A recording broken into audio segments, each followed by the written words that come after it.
ঢাকার চলচ্চিত্রের আরও একটি নক্ষত্র নিভে গেল। এভাবে বলতে পারি, একটি নক্ষত্র তার আলো আঁধারি থেকে আমাদের কাছ থেকে অনেক দূরে সরে গেলেন। অঞ্জনা সুলতানা ঢাকার সিনেমার অন্যতম জনপ্রিয় এক চলচ্চিত্র নায়িকা। অনেক পরিচয় তার। গত মধ্যরাতে শেষ নিঃশ্বাস ত্যাগ করেছেন তিনি। এই অনুষ্ঠানটি যখন দর্শক আপনারা দেখছেন, তখন তিনি জমিনের উপর থেকে জমিনের নিচে অর্থাৎ কবরস্থ হয়েছেন তিনি। অঞ্জনা সেই একজন চলচ্চিত্র অভিনেত্রী যিনি বিদেশি অনেক ধরনের চলচ্চিত্র উপহার দিয়েছেন, অভিনয় করেছেন।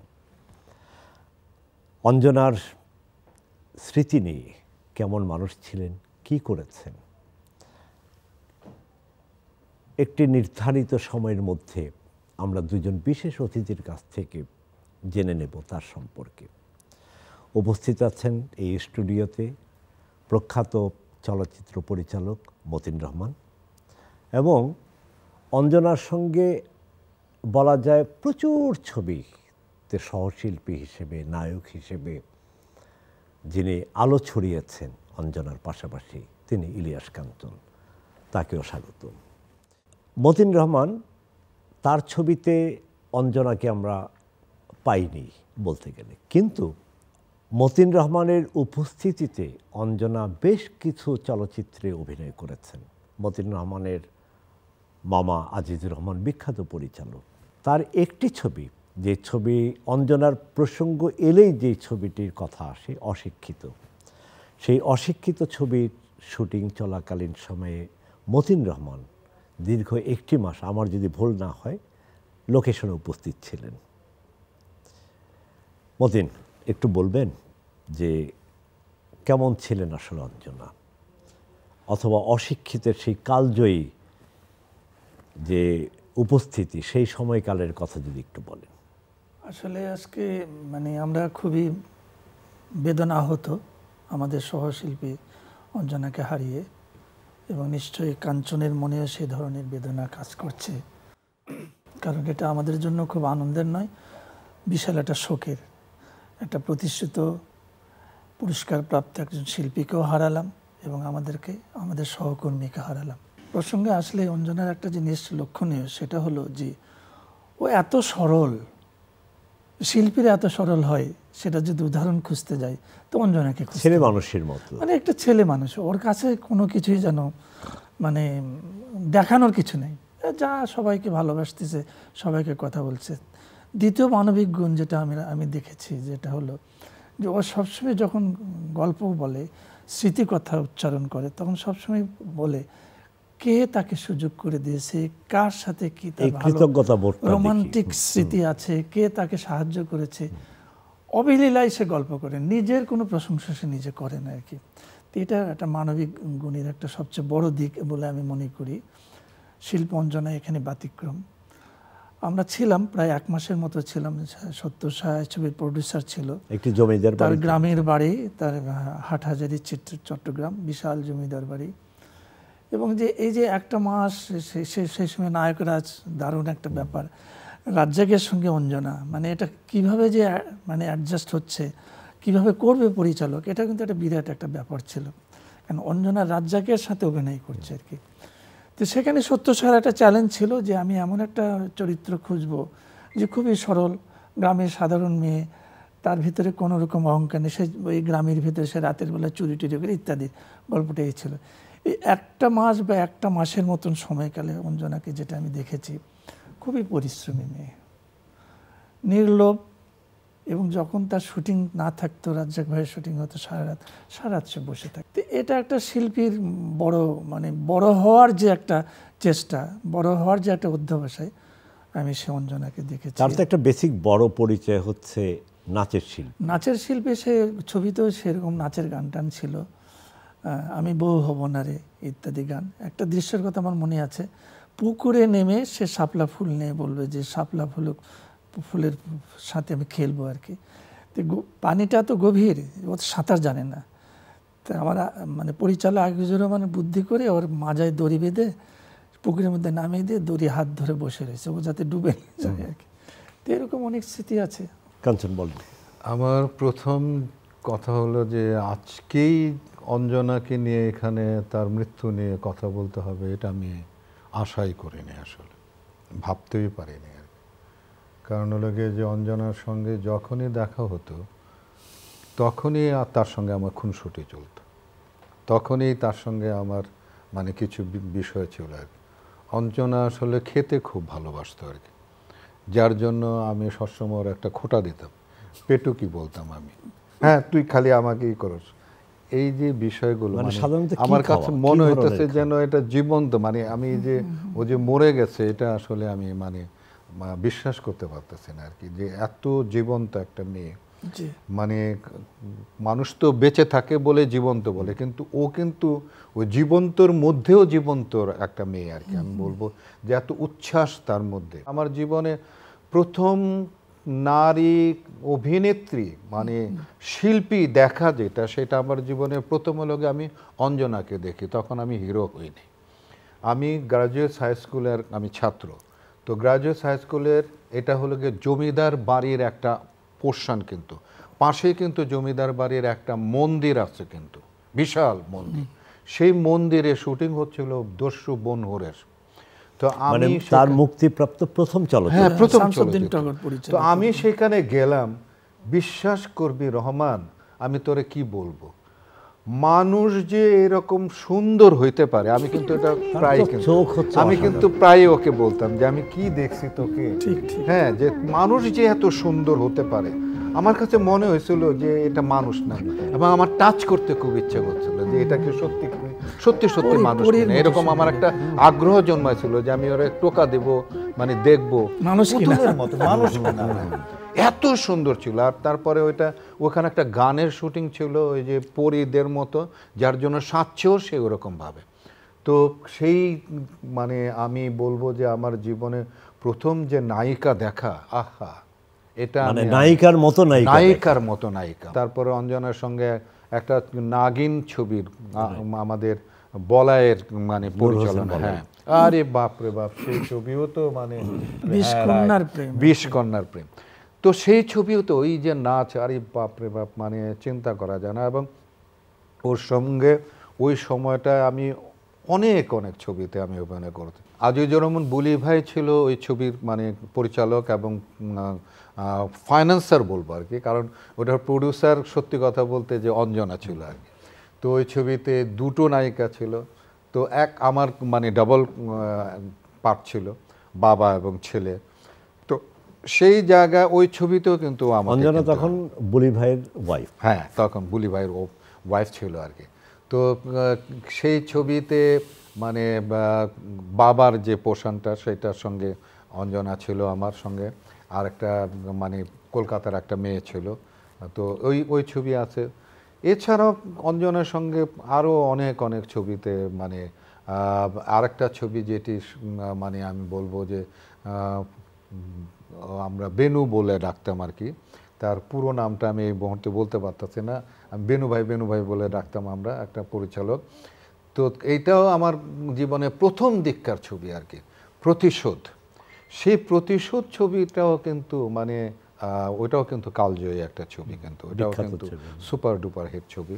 তো এরকম অসংখ্য ছবিতে মানে আসলে বলাই, তারপরে এই মানে বেনু সাহেব, আরও অনেক অনেক ছবিতে আমি অঞ্জনার সঙ্গে আসলে কাজ করেছি। আসলে আজকে অনেক কথাই মনে পড়ছে, মানে কোনটা রেখে আসলে কোনটা বলবো। কাঞ্চন, এটা কি মানে প্লাস করেছে অঞ্জনার ক্যারিয়ারে? উনি তো বেসিক্যালি নৃত্যশিল্পী ছিলেন, তার এই নাচের যে পারঙ্গমতা নিশ্চয়ই নায়িকা হিসেবে তার চলার পথ, হ্যাঁ কিছু ছবি তৈরি হয়েছিল আর কি।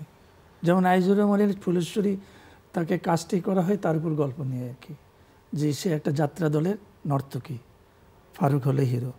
তো এটা তো প্লাসই বলতে গেলে আর কি, তাই না? আর নাচের যে কৌশল, নাচের যে ভঙ্গি, অনেক ছবিতে এটা পরিচালকরা তাকে শৈল্পিক দৃষ্টিকোণ থেকে ব্যবহার করেছে এবং সিনেমাকে অলঙ্করণ করেছে। না তারপরে যেমন আরেকটা ছবি যেটা আমি খুব সম্ভবত বোধহয় পারভেজ ভাই বোধহয় ডিরেক্টর ছিল, কিংবা পারভেজের সঙ্গে করেছে আর কি, সেই ছবিতে একটা নাচ ছিল আর কি, পরিস্থানের একটা নাচ ছিল, অদ্ভুত। মানে আমি তো এই যে বলো যে আমি এখন কবে কার সেই, আমি কিন্তু এখনো ভুলতে পারি না কিন্তু। এবং আমি তখন কিন্তু ফিল্মে হ্যাঁ ওইভাবে বোধহয় আসছি কি আসছি না আমি জানি না, কিন্তু ওইটাও কি আমার মানে আসার আগের ছবি কেন আমি জানি না, কিন্তু অপূর্ব অপূর্ব নাচ মানে ওটার মধ্যে সে নেচেছে, পরি সেজে, মানে চিন্তাই করা যায় না। তো তো এরকম আরও কিন্তু অনেক কিছু, অনেকগুলো ছবি যেগুলো নাচের উপরে হয়েছে সেখানে কিন্তু অঞ্জনাকে কিন্তু কাস্ট করেছে কিন্তু। আর অঞ্জনা আসলে কিন্তু খুশি হইতো বেশি আর কি যদি গান এবং নাচ একসাথে পাওয়া যায়, যদি থাকতো আর কি। ও অনেক বেশি, কারণ হচ্ছে কি যে আসলে ওইটাকে ওন করতো অনেক বেশি, কারণ নাচের শিল্পী হিসাবে সে তো ওই ফিল্মে আসার আগেই কিন্তু ন্যাশনাল অ্যাওয়ার্ড পাওয়া, কিন্তু হ্যাঁ ন্যাশনাল অ্যাওয়ার্ড পাওয়া, শুধু সেইখানে না আমার মনে মানে ইন্টারন্যাশনালিও বোধহয়, ইন্টারন্যাশনালি কিন্তু রিকগনাইজ কিন্তু সেখানে শিল্পী হিসেবে পাকিস্তানের প্রেসিডেন্টের কাছ থেকে পদক, হ্যাঁ নিগার পদক টদক। আরেকটি যে জিনিস আমার হঠাৎই মনে হলো যে তোমাদের কথা দিয়ে, যে দুজন খুব ঘনিষ্ঠ বান্ধবী ছিল, অঞ্জনা এবং সাবিনা ইয়াসমিন। সাবিনা ইয়াসমিনের ইচ্ছা ছিল নাচের শিল্পী হবে, অঞ্জনার ইচ্ছা ছিল গায়িকা হবে। পরবর্তী সময় দেখা গেল চলার পথে দুইজন দুই দিকে হয়ে গেল। অঞ্জনা কিন্তু ভালো গানও গাইত। আরেকটি যে জিনিস সেটি হচ্ছে যে যে কোনো অনুষ্ঠানে অঞ্জনাকে দ্বিতীয়বার তাগিদ দিতে হতো না, উপস্থিত হয়ে যেত। এবং অঞ্জনা উপস্থিত হওয়া মানে চারদিকে একটা জৌলুস, একটা হইচই, প্রাণবন্ত, স্বপ্রণোদিত হয়ে আসতো আর কি নিজে নিজে। হ্যাঁ হ্যাঁ, না ওর ওই যে বললাম না যে সত্যি কথা বলতে যে কেউ কোনো পরিচালক কোনো প্রযোজক বোধহয় বলতে পারবে না যে অঞ্জনা কাউকে ভোগাইছে এরকম, কিন্তু হ্যাঁ এটা কিন্তু আমি এখন মানে চিন্তা করে আমি কিন্তু বের করলাম যে আসলে কিন্তু কেউ বলতে পারবে না যে অঞ্জনা ভোগাইছে, বরঞ্চ অঞ্জনা কাজ করতে কিন্তু খুব মানে ভালোবাসতো আর কি। খাওয়াটাও যেরকম খাইতেও খুব খুবই না, যে তুমি বলছে কি খাবার সাধারণ না না যে কোনো খাবার, যে কোনো খাবার, ও খাবারের প্রতি মানে সাংঘাতিক মানে একটা ইয়ে ছিল আর কি, ন্যাক ছিল আর কি, যে কোনো খাবার কিন্তু। এবং শুধু সেটা না, আমি মানে আমার বহু শিল্পীরা কিন্তু আমার বাসায় মানে ই করে না, কিন্তু আমার বাসার অনুষ্ঠান হইলে পরে যদি না আসতে পারতো ওই বলে রাখতো এই আমার খাবারটা কিন্তু পাঠায় দিত, কিংবা আমার এই খাবারটা আমার রেখে দিও। সারল্য, হ্যাঁ একদম, শুধু খেতেই হবে তা না, মানে মানুষের কাছে আবদার করার একটা সারল্য থাকে না, তাই না? মতিউর রহমান, পরিণীতা ছবি যেটা আলমগীর কবিরের, অঞ্জনার কেরিয়ার শুরু হওয়ার মাত্র ৩-৪ বছর পরই বোধহয় এই ছবিটি, এবং সেটি জাতীয় চলচ্চিত্র পুরস্কারে ভূষিত হয় শ্রেষ্ঠ অভিনেত্রী হিসেবে এবং ইলিয়াস কাঞ্চন। একজন পরিচালক হিসেবে আপনি কি একটু মানে আমাকে একটু শেয়ার করবেন যে আলমগীর কবিরের ছবি, এক চরিত্রটি খুবই জটিল যতটুকু আমার মনে পড়ে আর কি, একেবারেই নতুন আসা একজন অভিনেত্রী হঠাৎ করে আসলেন এবং পরিচালকের নির্দেশন অনুযায়ী কাজ করলেন এবং পুরস্কারটিও জয় করলেন। এটা আমার হিরো একটু আগে বলেছে যে অঞ্জনা কাজ করতে ভালোবাসে। কাজ করতে মানে কি কাজ, সেটাতে অভিনয় করতে ভালোবাসে। যখন যে শিল্পী যদি তার কাজকে পছন্দ করে তখন তার মনোযোগ বেশি থাকে এবং সেটা সে উত্তীর্ণ হওয়ার চেষ্টা করবেই। আর আলমগীর কবির তো আমারই চেনা, আমারই জানা বা আমারই শিক্ষক, উনি কখনো কমার্শিয়াল আর্টিস্ট নিয়ে কাজ করার জন্য সাহস পেতেন না।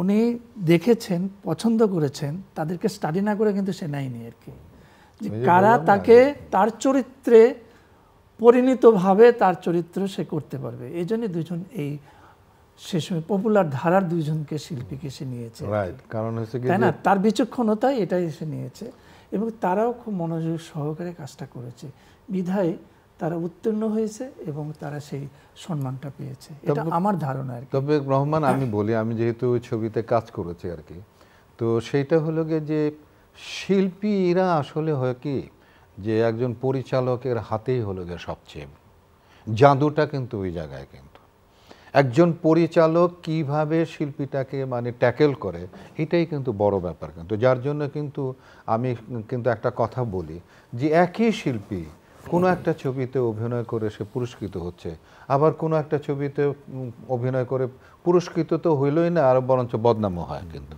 কেন? এটা কারণটা কি? একই তো যে একই শিল্পী, একই ইলিয়াস কাঞ্চন পরিণীতা পুরস্কার পাচ্ছে, কিন্তু আরেকটা ছবি করে সে বদনাম হচ্ছে কেন? কারণটা কি? এটার কারণটাই হলো ডিরেক্টর। আমি কিন্তু সবসময় এই কারণের জন্য ডিরেক্টরকে অনেক মূল্যায়ন করি। এবং ডিরেক্টরের একটা শিল্পীকে যে মানে জায়গাটার মধ্যে নিয়ে আসার যে জিনিসটা, সেটা মানে যে চরিত্রে যেটা তাকে দিয়ে করানো হয়, সেই জায়গাটা তার মধ্যে বোধোদয়টা মানে দিয়ে দেওয়া, এটা কিন্তু একটা বড় কাজ। কিন্তু এটা কিন্তু সবাই পারে না। বিশেষ করে অঞ্জনার সঙ্গে আমরা যে দুইজনে মিলে যে আমরা আলোচনা করতাম, শর্ট ছাড়াও যে বসে বসে আমরা যে আলোচনা করতাম, এবং ও খালি প্রায় মানে বালি বলতো যে যেমনি হোক কাঞ্চন, এটা আমাদের কিন্তু একটা জীবনের বড় জিনিস। কিন্তু আমাদের কিন্তু এটা পুরস্কার আমাদের পেতে চ্যালেঞ্জ হিসেবে। হ্যাঁ, চ্যালেঞ্জ হিসেবে। যেমন আরেকটা আমার মনে পড়ছে যে সম্ভবত 1990-এর দিকে ছোট পর্দায় মানে টেলিভিশনে অঞ্জনা তখন তো দাপটের নায়িকা, বড় পর্দা। হঠাৎ করেই তার খুব আগ্রহ জন্মালো যে ছোট পর্দায় একটা নাটক করবে।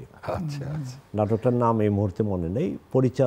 প্রযোজক ছিলেন কাজী কাইয়ুম, নায়ক ছিলেন বুলবুল আহমেদ, আচ্ছা, নায়িকা ছিলেন অঞ্জনা, ফরিদুর রেজা সাগরের একটি, এবং ওইটাই তার একমাত্র একক নাটক বিটিভিতে অভিনয়।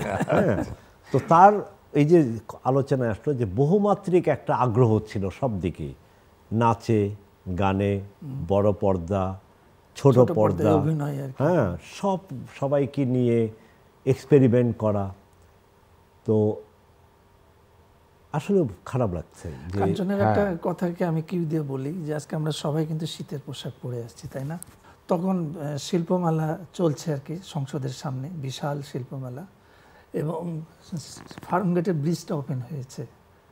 আনন্দ সিনেমা হলে নিয়ন সাইন, এখানে একটা গান হবে, এই যে আমি এই গানের বিখ্যাত গান, অশিক্ষিত ছবির গান হবে, ঢাকা শহর আইসা আমার আশাপুরে। এবং এই গান মানে এই ফ্লাইওভারটার মধ্যে প্রথম দেখানো হয়, এবং ফ্লাইওভার তখন তো ক্রেন আসেনি আর কি।